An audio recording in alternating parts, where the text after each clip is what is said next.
राधे कृष्णा आप सभी को। आज की वीडियो में आपको सुनाऊंगी बृहस्पतिवार की कथा। बहुत ही उत्तम व्रत है और बहुत ही सुंदर कथा। चलिए शुरू करते हैं। एक समय की बात है, भारतवर्ष में एक राजा राज करता था। वह बड़ा ही प्रतापी और दानी था। वह प्रतिदिन मंदिर में दर्शन करने जाता और ब्राह्मण और गुरु की सेवा किया करता था। उसके द्वार से कोई भी निराश होकर नहीं लौटता था तथा वह प्रत्येक गुरुवार को व्रत रखता एवं पूजन करता था। हर दिन गरीबों की सहायता करता था, परंतु यह सब बातें उसकी रानी को अच्छी नहीं लगती थी। वह ना तो व्रत करती और ना ही किसी को एक पैसा दान में देती थी और राजा को भी ऐसा करने से मना करती थी। एक समय की बात है, जब राजा शिकार खेलने वन को गए थे और घर पर रानी और दासी थी। उस समय गुरु बृहस्पति एक साधु का रूप धारण कर राजा के दरवाजे पर भिक्षा मांगने आए। रानी से भिक्षा मांगी तो वो कहने लगी कि हे साधु महाराज, मैं इस दान और पुण्य से तंग आ गई हूँ। मेरे से घर का ही कार्य समाप्त नहीं होता। इस कार्य के लिए तो पतिदेव ही बहुत हैं। अब आप इस प्रकार की कृपा करें कि यह सब धन नष्ट हो जाए तथा मैं आराम से रह सकूं। साधु बोले, हे देवी, तुम तो बड़ी विचित्र हो। संतान और धन से कोई दुखी नहीं होता, इसको सभी चाहते हैं। पापी भी पुत्र और धन की इच्छा करता है। अगर तुम्हारे पास धन अधिक है तो भूखे मनुष्य को भोजन कराओ, प्याऊ लगवाओ, ब्राह्मणों को दान दो, धर्मशाला बनवाओ, कुआं, तालाब, बावड़ी, बाग बगीचों आदि का निर्माण कराओ तथा निर्धन मनुष्यों की कुंवारी कन्याओं का विवाह कराओ और अनेकों यज्ञादि धर्म करो।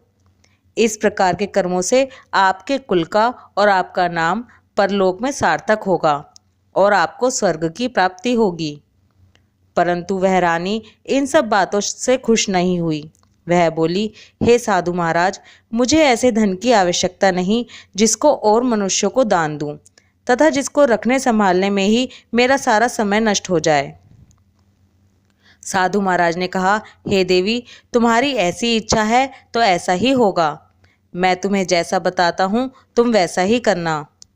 बृहस्पतिवार के दिन घर को गोबर से लीपना, अपने केशों को धोना, केशों को धोते समय स्नान करना, राजा से कहना कि वह हजामत बनवाए, भागजन में मांस मदिरा खाना, कपड़ा धोबी के यहाँ धुलने को डालना। इस प्रकार 7 बृहस्पतिवार करने से तुम्हारा सब धन नष्ट हो जाएगा। यह कहकर वह साधु महाराज वहां से अंतर्ध्यान हो गए। रानी ने साधु के कहने के अनुसार वैसा ही किया। 3 बृहस्पतिवार ही बीते थे कि उसकी समस्त धन संपत्ति नष्ट हो गई और भोजन के लिए दोनों समय परिवार तरसने लगा तथा सांसारिक भोगों से दुखी रहने लगा। तब वह राजा रानी से कहने लगा, हे रानी, तुम यहाँ पर रहो, मैं दूसरे देश को जाऊं, क्योंकि यहाँ पर मुझे सभी मनुष्य जानते हैं, इसलिए कोई कार्य भी नहीं कर सकता। देश चोरी परदेश भिक्षा के बराबर है। ऐसा कहकर राजा परदेश चला गया। वहाँ जंगल में जाता और लकड़ी काट कर लाता और शहर में बेचता। इस तरह जीवन व्यतीत करने लगा। इधर राजा के बिना रानी और दासी दुखी रहने लगी। किसी दिन भोजन मिलता और किसी दिन जल पीकर ही रह जाती। एक समय रानी और दासी को 7 दिन बिना भोजन के व्यतीत हो गए। तो रानी ने अपनी दासी से कहा, हे दासी, यहाँ पास ही के नगर में मेरी बहन रहती है। वह बड़ी धनवान है। तू उसके पास जा और वहाँ से 5 सेर बेजर मांग कर ले आ, जिससे कुछ समय के लिए यह गुजर हो जाएगी। इस प्रकार रानी की आज्ञा मानकर दासी रानी की बहन के पास गई तो रानी की बहन उस समय पूजन कर रही थी, क्योंकि उस रोज बृहस्पतिवार का दिन था। जब दासी ने रानी की बहन को देखा तब उससे बोली, हे रानी, मुझे तुम्हारी बहन ने भेजा है, मुझे 5 सेर बेजर दे दो। इस प्रकार दासी ने अनेक बार कहा, परंतु रानी ने उत्तर नहीं दिया, क्योंकि वह उस समय बृहस्पतिवार की कथा सुन रही थी। इस प्रकार जब दासी को किसी प्रकार का उत्तर नहीं मिला तो वह बहुत दुखी हुई और क्रोधवश लौटकर अपने गांव को आकर रानी के पास आकर बोली, हे रानी, आपकी बहन बहुत ही धनी स्त्री है। वह छोटे लोगों से बात भी नहीं करती, क्योंकि मैंने उनसे कहा तो उन्होंने कोई उत्तर ही नहीं दिया। मैं वापस चली आई। रानी बोली, हे दासी, इसमें उसका कोई दोष नहीं है। जब बुरे दिन आते हैं तब कोई सहारा नहीं देता। अच्छे बुरे का पता विपत्ति में ही लगता है। जो ईश्वर की इच्छा होगी वही होगा। यह सब हमारे भाग्य का दोष है।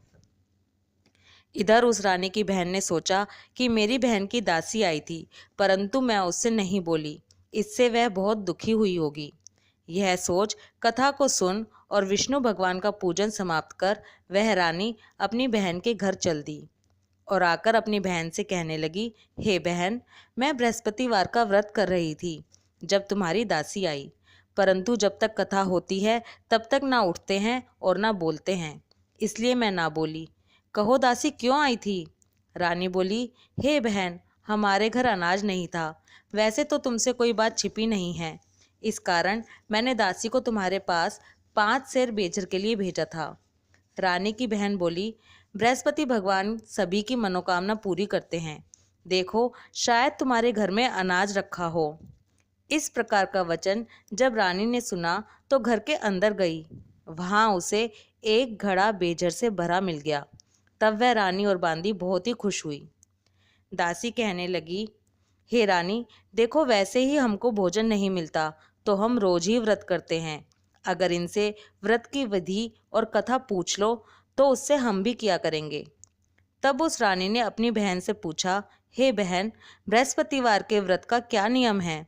तब रानी की बहन ने बताया, बृहस्पतिवार के व्रत में चने की दाल और मुनक्का से भगवान विष्णु का केले की जड़ में पूजन करें तथा दीपक जलाएं, पीला भोजन करें तथा कथा सुनें। इस प्रकार करने से गुरु भगवान प्रसन्न होते हैं, अन्न, पुत्र, धन देते हैं, मनोकामना पूरी करते हैं। इस प्रकार रानी और दासी दोनों ने निश्चय किया कि बृहस्पति भगवान का पूजन जरूर करेंगे। 7 रोज बाद बृहस्पतिवार आया तो उन्होंने व्रत रखा। दासी घुड़साल में जाकर चना और गुड़ बीन लाई तथा उसकी दाल से केले की जड़ का तथा विष्णु भगवान का पूजन किया। अब भोजन पीला कहाँ से आए? दोनों बड़ी दुखी हुईं, परंतु उन्होंने व्रत किया था, इस कारण गुरु भगवान प्रसन्न थे। 2 थालों में सुंदर पीला भोजन लेकर आए और दासी को देकर बोले, हे दासी, यह तुम्हारे और रानी के लिए भोजन है, तुम दोनों भोजन कर लेना। दासी भोजन पाकर बड़ी प्रसन्न हुई और रानी से बोली, चलो रानी, भोजन कर लो। रानी को इस विषय में कुछ पता नहीं था, इसलिए वह दासी से बोली, तू ही भोजन कर, क्योंकि तू हमारी व्यर्थ में हंसी उड़ाती है। दासी बोली कि एक महात्मा भोजन दे गया है। रानी कहने लगी, वह भोजन तेरे लिए दे गया है, तू ही भोजन कर। दासी ने कहा, वह महात्मा हम दोनों को 2 थाल में भोजन दे गया है, इसलिए हम और तुम दोनों ही साथ साथ भोजन करेंगे। इस प्रकार रानी और दासी ने गुरु भगवान को नमस्कार कर भोजन प्रारंभ किया तथा अब वह प्रत्येक बृहस्पतिवार को गुरु भगवान का व्रत और विष्णु भगवान का पूजन करने लगी। बृहस्पति भगवान की कृपा से रानी और दासी के पास धन हो गया। रानी फिर इसी प्रकार आलस्य करने लगी। तब दासी बोली, देखो रानी, तुम पहले इस प्रकार आलस्य करती थी और तुम्हें धन रखने में कष्ट होता था, इस कारण सभी धन नष्ट हो गया। अब गुरु भगवान की कृपा से धन मिला है, हमें दान पुण्य करना चाहिए। दान में भूखे मनुष्य को भोजन कराओ, प्याऊ लगवाओ, ब्राह्मणों को दान दो, कुआं, तालाब, बावड़ी आदि का निर्माण करो, मंदिर और पाठशाला बनवाकर दान दो, कुंवारी कन्याओं का विवाह करवाओ। धन को शुभ कार्यों में खर्च करो, जिससे तुम्हारे कुल का यश बढ़े तथा स्वर्ग प्राप्त हो और पितृ प्रसन्न हो। तब रानी ने इसी प्रकार के कर्म करने प्रारंभ कर दिए तो काफी यश फैलने लगा। एक दिन रानी और दासी विचार करने लगी कि ना जाने हमारे राजा किस दशा में होंगे, उनकी कोई खोज खबर नहीं है। गुरु भगवान से उन्होंने प्रार्थना की तो एक दिन भगवान ने रात्रि में राजा से स्वप्न में कहा, हे राजन, उठ, तेरी रानी तुझको याद करती है, अपने देश को चला जा। राजा प्रातःकाल उठा और विचार करने लगा, स्त्री खाने और पहनने की ही साथी होती है, पर भगवान की आज्ञा मानकर वह अपने नगर के लिए चलने को तैयार हुआ। इससे पूर्व जब राजा परदेश चला गया था तो परदेश में दुखी रहने लगा। प्रतिदिन जंगल में से लकड़ी बीनकर लाता और उन्हें शहर में बेचकर अपने दुखी जीवन को बड़ी कठिनता से व्यतीत करता था। एक दिन राजा दुखी होकर अपनी पुरानी बातों को याद करके रोने लगा। तब उस जंगल में बृहस्पति देव एक साधु का रूप धारण करके आए और राजा के पास आकर बोले, हे लकड़हारे, तुम इस सुनसान जंगल में किस चिंता में बैठे हो, मुझको बतलाओ। यह सुनकर राजा के नेत्रों में जल भर आया और साधु की वंदना कर बोला, हे प्रभो, आप सब कुछ जानने वाले हो। इतना कहकर साधु को अपनी कहानी सुना दी। महात्मा दयालु होते हैं। वे राजा से बोले, हे राजन, तुम्हारी स्त्री ने बृहस्पति देव का अपमान किया था, जिस कारण तुम्हारी यह दशा हुई। अब तुम किसी प्रकार की चिंता मत करो, भगवान तुम्हें पहले से अधिक धन देगा। देखो, तुम्हारी स्त्री ने बृहस्पतिवार का व्रत प्रारंभ कर दिया है और तुम मेरा कहना मानकर बृहस्पतिवार का व्रत करके चने की दाल व गुड़ को जल के लोटे में डालकर केले का पूजन करो। फिर कथा कहो और सुनो, भगवान तुम्हारी सारी मनोकामनाओं को पूरा करेंगे। साधु को प्रसन्न देखकर राजा बोला, हे प्रभु, मुझे लकड़ी बेचकर इतना पैसा नहीं मिलता जिससे भोजन करने के उपरांत कुछ बचा सकूं। मैंने रात्रि में अपनी रानी को व्याकुल देखा है। मेरे पास कुछ भी नहीं है जिससे उसकी खोज खबर मंगा सकूं। और फिर मैं बृहस्पति देव की कौन सी कथा कहूं, यह भी मुझको मालूम नहीं है। साधु ने कहा, हे राजन, तुम किसी बात की चिंता मत करो। बृहस्पतिवार के दिन रोजाना की तरह लकड़ियां लेकर शहर को जाओ। तुमको रोज से दुगना धन प्राप्त होगा, जिससे तुम भली भांति भोजन कर लोगे तथा बृहस्पति देव की पूजा का सामान भी आ जाएगा। बृहस्पतिवार की कहानी इस प्रकार से है। प्राचीन काल में एक ब्राह्मण था। वह बहुत ही निर्धन था। उसके कोई भी संतान नहीं थी। वह नित्य पूजा पाठ करता, परंतु उसकी स्त्री बहुत मलिनता के साथ रहती थी। वह ना स्नान करती, ना किसी देवता की पूजा करती। प्रातःकाल उठते ही भोजन करती, बाद में कोई अन्य कार्य करती। इससे ब्राह्मण देवता बड़े दुखी थे। बेचारे बहुत कुछ कहते थे, किंतु उसका कोई परिणाम न निकलता। भगवान की कृपा से ब्राह्मण की स्त्री के कन्या रूपी रत्न पैदा हुई और वह कन्या अपने पिता के घर में बड़ी होने लगी। वह बालिका प्रातः स्नान करके विष्णु भगवान का जाप करने लगी, बृहस्पतिवार का व्रत करने लगी। अपने पूजा पाठ को समाप्त करके स्कूल जाती तो अपनी मुट्ठी में जौ भरकर ले जाती और पाठशाला जाने के मार्ग में डालती जाती। वही जो स्वर्ण के हो जाते तो लौटते समय उनको बीनकर घर ले आती थी।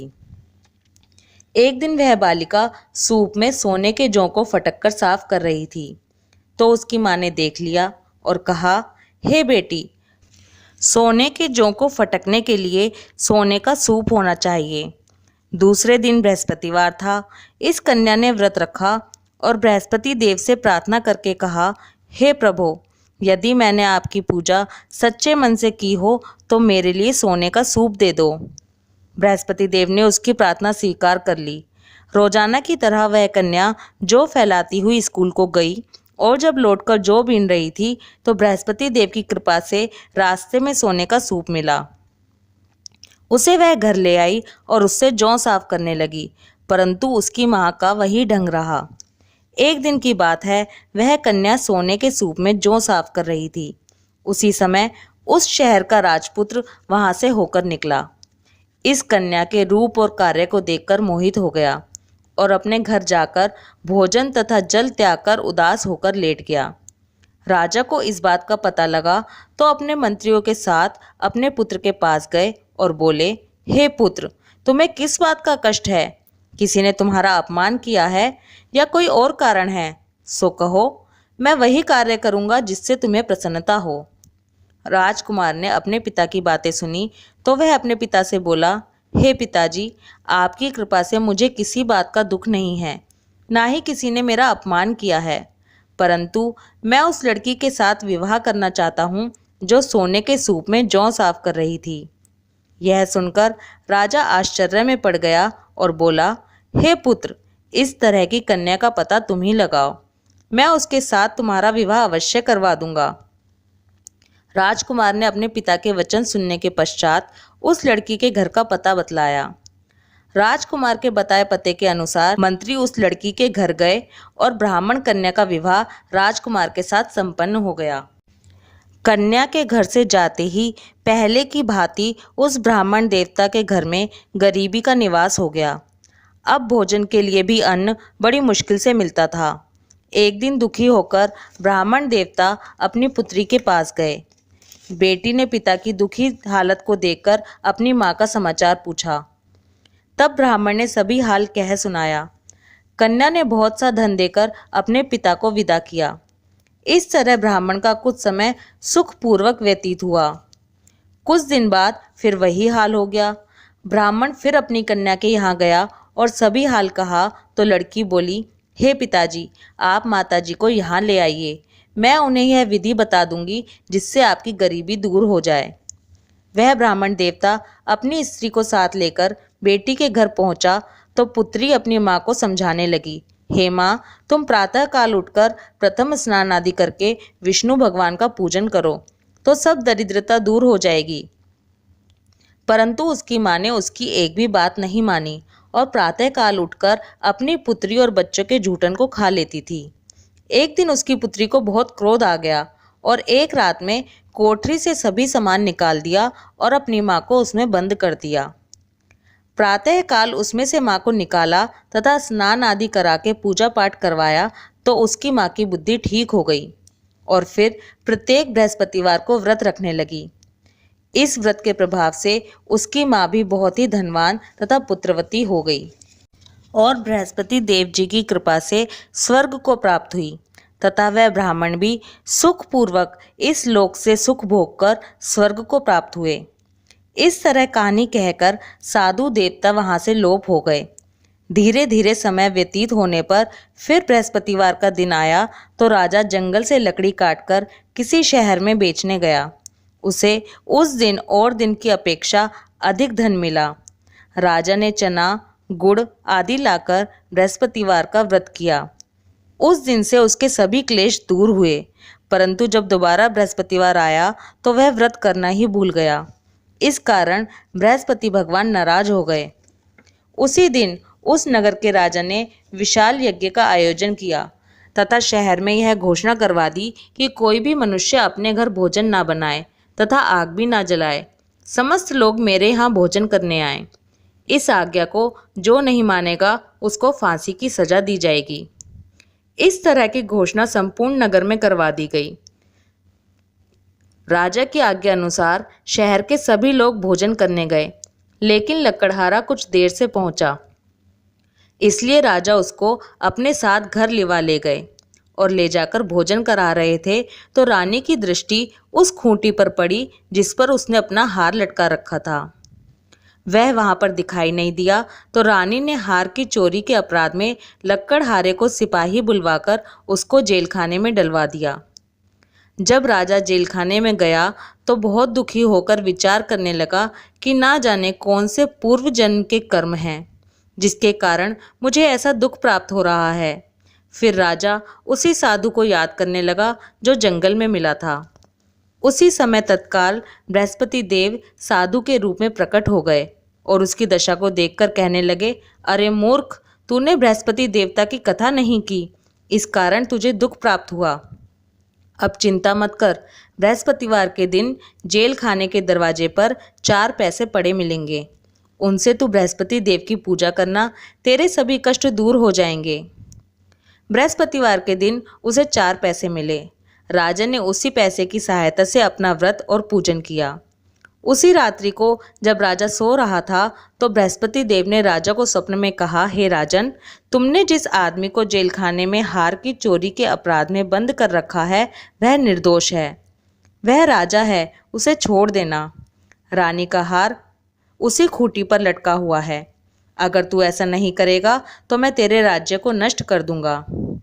राजा प्रातःकाल उठा तो रानी का हार खूंटी पर टंगा देखकर लक्कड़हारे को बुलाकर क्षमा मांगी तथा राजा को योग्य सुंदर वस्त्र आभूषण देकर विदा किया।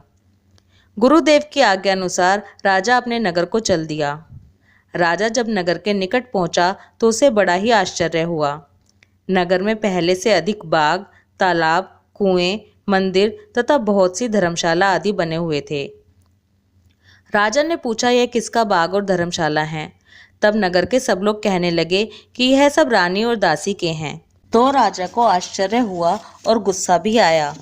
जब रानी ने यह खबर सुनी कि राजा आ रहे हैं तो उसने दासी से कहा, हे दासी, देख राजा हमको कितनी बुरी हालत में छोड़ गए थे। वह हमारी ऐसी हालत देखकर लौट ना जाएं, इसलिए तू दरवाजे पर खड़ी हो जा। रानी की आज्ञा अनुसार दासी दरवाजे पर खड़ी हो गई। तब राजा आए तो उन्हें अपने साथ लिवा लाई। तब राजा ने क्रोध करके अपनी तलवार निकाली और पूछने लगा, यह बताओ कि यह धन तुम्हें कैसे प्राप्त हुआ है? तब रानी ने कहा कि यह धन हमें बृहस्पति देव की कृपा से प्राप्त हुआ है। राजा ने निश्चय किया कि 7 रोज बाद में सभी बृहस्पति देव का पूजन करते हैं, परंतु मैं रोजाना दिन में 3 बार कहानी कहा करूँगा और रोज व्रत किया करूँगा। अब हर समय राजा के दुपट्टे में चने की दाल बंधी रहती तथा दिन में 3 बार कहानी कहता। एक रोज राजा ने विचार किया कि चलो अपनी बहन के यहाँ हो आएं। इस तरह निश्चय कर राजा घोड़े पर सवार हो अपनी बहन के यहाँ चलने लगा। मार्ग में उसने देखा कि कुछ आदमी एक मुर्दे को लिए जा रहे हैं। उन्हें रोककर राजा कहने लगा, अरे भाइयों, मेरे बृहस्पतिवार की कथा सुन लो। वे बोले, लो हमारा तो आदमी मर गया है और इसको अपनी कथा की पड़ी है। परंतु कुछ आदमी बोले, अच्छा कहो, हम तुम्हारी कथा भी सुनेंगे। राजा ने दाल निकाली और जब कथा आदि हुई कि मुर्दा हिलने लगा और जब कथा समाप्त हुई तो राम राम करके वह मनुष्य उठ खड़ा हुआ। आगे मार्ग में उसे एक किसान खेत में हल चलाता हुआ मिला।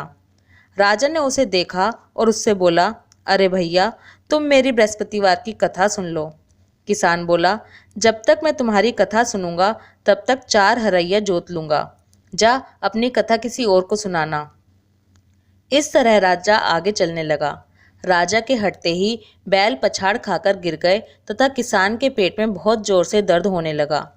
उस समय उसकी माँ रोटी लेकर आई। उसने जब यह देखा तो अपने पुत्र से सब हाल पूछा और बेटे ने सभी हाल कह दिया। तो बुढ़िया दौड़ी दौड़ी राजा के पास गई और उससे बोली, मैं तेरी कथा सुनूंगी, तू अपनी कथा मेरे खेत पर चलकर ही कहना। राजा ने बुढ़िया के खेत पर जाकर कथा कही, जिसके सुनते ही वह बैल खड़े हो गए तथा किसान के पेट का दर्द भी बंद हो गया। राजा अपनी बहन के घर पहुंचा। बहन ने भाई की खूब मेहमानी की। दूसरे रोज प्रातःकाल राजा जगा तो वह देखने लगा कि सब लोग भोजन कर रहे हैं। राजा ने अपनी बहन से कहा कि ऐसा कोई मनुष्य है जिसने भोजन नहीं किया हो तो मेरी बृहस्पतिवार की कथा सुन ले। बहन बोली, हे भैया, यह देश ऐसा ही है। पहले यहाँ लोग भोजन करते हैं, बाद में अन्य काम करते हैं। अगर कोई पड़ोस में हो तो देखाऊं। वे ऐसा कहकर चली गई, परंतु उसे कोई भी ऐसा व्यक्ति नहीं मिला जिसने भोजन ना किया हो। अतः वह एक कुम्हार के घर गई जिसका लड़का बीमार था। उसे मालूम हुआ कि उनके यहाँ 3 रोज से किसी ने भोजन नहीं किया है। रानी ने अपने भाई की कथा सुनने के लिए कुम्हार से कहा। वो तैयार हो गया। राजा ने जाकर बृहस्पतिवार की कथा कही, जिसको सुनकर उसका लड़का ठीक हो गया। अब तो राजा की प्रशंसा होने लगी। एक दिन राजा ने अपनी बहन से कहा, हे बहन, हम अपने घर को जाएंगे, तुम भी तैयार हो जाओ। राजा की बहन ने अपनी सास से कही तो सास बोली, हाँ चली जा, परंतु अपने लड़कों को मत ले जाना, क्योंकि तेरे भाई की कोई औलाद नहीं है। बहन ने अपने भाई से कहा, हे भैया, मैं तो चलूंगी मगर कोई बालक नहीं जाएगा। राजा बोला, कोई बालक नहीं चलेगा तब तुम ही क्या करोगी? बड़े दुखी मन से राजा अपने नगर को लौट आया। राजा ने अपनी रानी से कहा, हम निर्वंशी राजा हैं, हमारा मुंह देखने का धर्म नहीं है और कुछ भोजन आदि नहीं किया। रानी बोली, हे नाथ, जब बृहस्पति देव ने हमें सब कुछ दिया है तो औलाद भी अवश्य देंगे। उसी रात बृहस्पति देव ने राजा को स्वप्न में कहा, हे राजन, उठ, सभी सोच को त्याग दे, तेरी रानी गर्भ से है। राजा को यह बात सुनकर बड़ी खुशी हुई। 9वें महीने में रानी के गर्भ से एक सुंदर पुत्र प्राप्त हुआ। तब राजा बोला, हे रानी, स्त्री बिना भोजन के रह सकती है, बिना कहे नहीं रह सकती। जब मेरी बहन आए तुम उससे कुछ कहना मत। रानी ने सुनकर हाँ कर दिया। जब राजा की बहन ने शुभ समाचार सुना तो वह बहुत खुश हुई तथा बधाई लेकर अपने भाई के घर आई। तब रानी ने कहा, घोड़ा चढ़कर तो नहीं आई, गधा चढ़ी आई। राजा की बहन बोली, भाभी मैं इस प्रकार ना कहती तो तुम्हें औलाद कैसे मिलती। बृहस्पति देव ऐसे ही हैं, जैसी जिसके मन में कामनाएं हैं सभी को पूर्ण करते हैं।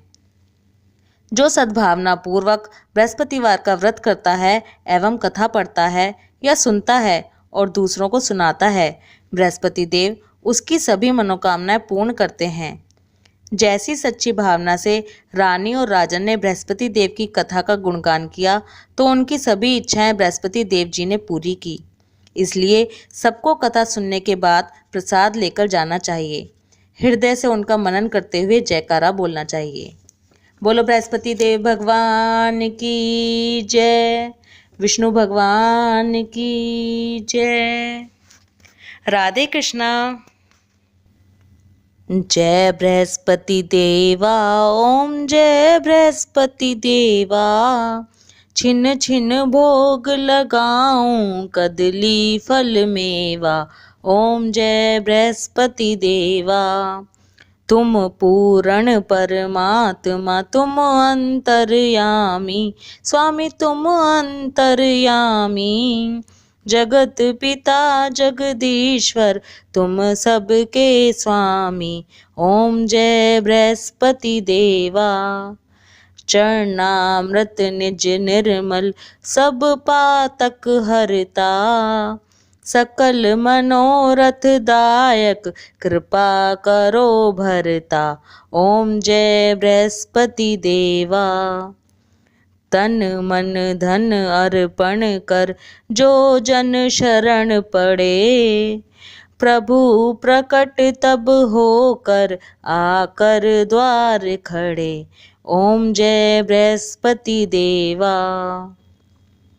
दीन दयाल दयानिधि भक्तन हितकारी, पाप दोष सब हरता भव बंधन हारी, ओम जय बृहस्पति देवा।